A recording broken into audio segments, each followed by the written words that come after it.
Hey guys, it's time to revisit a topic that's been brought up quite a bit on the forums and on social media, and I even mentioned it a little bit in an earlier video. But now that we have some concrete information, it's time to address the stuff that you're going to need to do a regular maintenance interval on one of these new Generation 3 EcoDiesel engines. So if you've got a Jeep Wrangler or a Ram 1500, or later this year a Jeep Gladiator that has the new Gen 3 diesel engine, check this out. You're going to want to know this. Alright, so first of all, I'm over 6 feet tall, so I'm a fairly tall guy, and even I find that it's really helpful to have one of these small stools, because the Ram sits up really high and you have to reach way over in there to get to your oil fill cap, and then the dipstick is down here wedged in between your coolant reservoir and the air intake tube.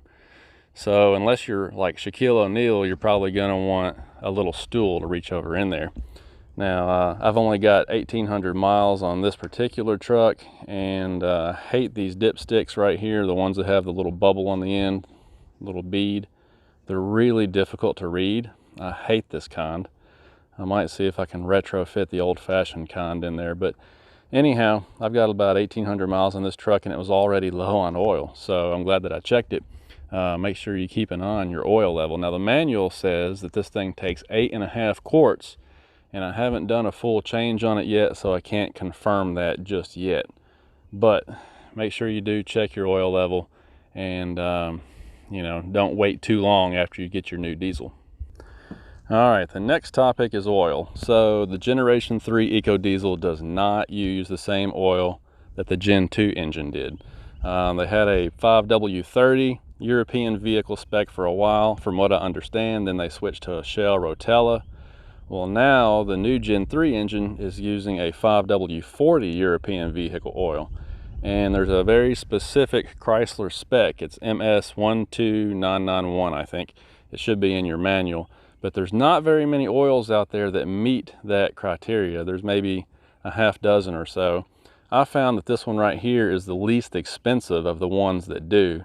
Now the bottle has changed a little bit. The newer ones say Valvoline full synthetic MST. Sometimes it says European vehicle. I think it's all the same oil. It's just they're changing the label on it. But the Valvoline full synthetic MST 5W40 does meet the new Chrysler or FCA spec for this engine. So I was able to get this jug for like, it worked out to be a little over $6 a quart, which is a really good deal, because the dealership is getting like $250 to do an oil and oil filter change. So if you can buy something like this and then get the oil filter, which I'm going to talk about in just a second, on the internet, and do it yourself, you can save $150 per oil change. So anyway, that's just one option. Like I said, there's about a half dozen out there right now. I'm sure there'll be more later, but this one is probably the least expensive one you're going to find at the moment. Okay, and so now we're going to talk about the oil filter. The filter has changed also, and you can see the number on it right there. I ordered this one online and got it for about half of the list price. But what they changed is that they took the filter media and they have permanently attached it to the cap now. So let me get this out and I'll show you. Whereas before, you could just change out the filter element and reuse the cap each time. Well, now the cap and the filter element are all made together as one piece. And for those of you who are wondering, yes, I did try to remove that. Some people have said that you can twist and pull and remove this. I pulled on it and twisted on it really hard and it wouldn't come out, and I was afraid of breaking it, so I gave up. And there have been other guys on the forum that have also tried to remove theirs and did not have any success. So clearly this is not meant to be taken apart, and if you look at it without the plastic, it even says do not remove on there. So I don't know why they made it like this, because you're going to be throwing away a plastic cap every time, which is not good for the environment, and it's also kind of asinine. It doesn't make any sense. But that's what they did. And this filter right here has a list price of $92. I was able to find it online for, like I said, half of that. Paid about 45 bucks for this thing. Took me 3 weeks to get it because of the pandemic and all the stuff going on right now. But this is what you're going to need. as of right now, this is the only oil filter I can find for this particular engine. And then here is the fuel filter. Now this fuel filter is also a new part number for the EcoDiesel this year. There's the number, and I'm going to show you what it looks like. Now this one is shared with the Cummins. The Cummins, I think, has 2 filters, this being one of them. On the EcoDiesel, this is the only one you have. So there it is. It's frame mounted up underneath the driver's door. Crawl up under there and you can see it on your frame. You just unscrew the cap and you can actually replace just the filter element on the fuel filter.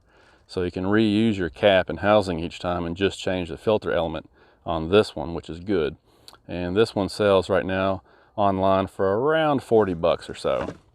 So that's the fuel filter you're going to need.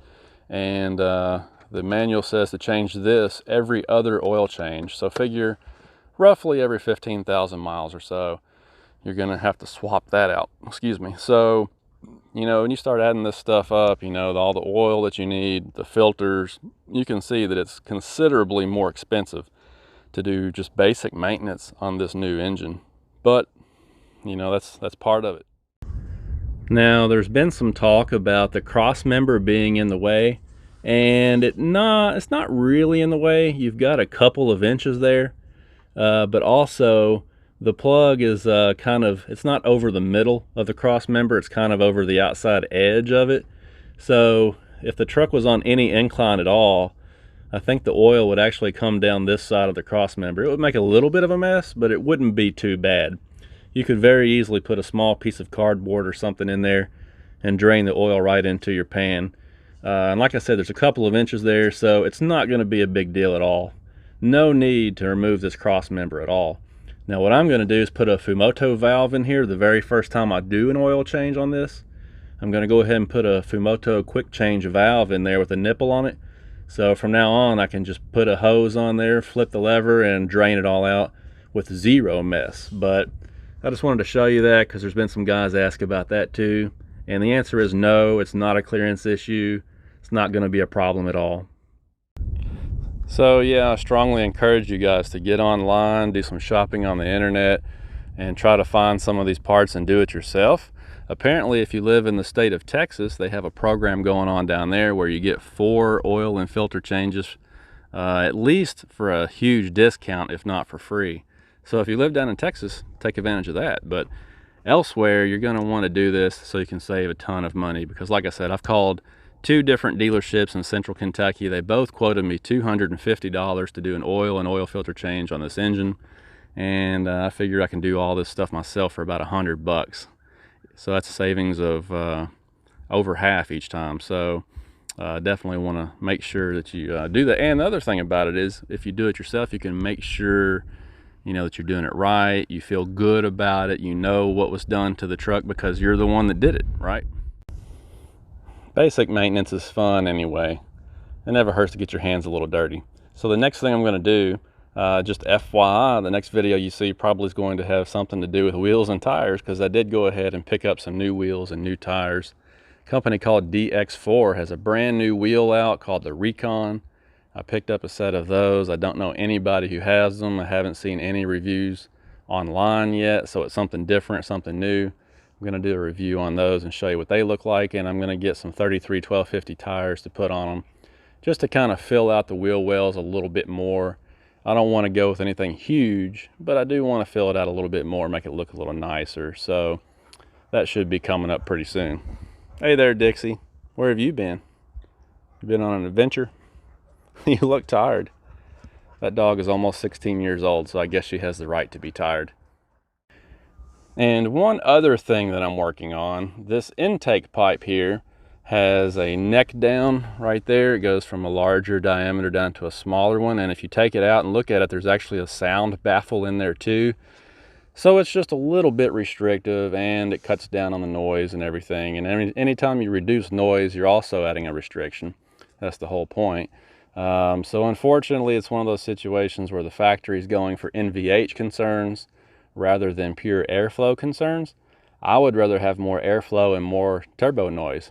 So I'm getting ready to replace this pipe with a straight pipe that's the same diameter all the way back, and hopefully it will pick up, well, the manufacturer that makes them claims that it picks up 15 horsepower.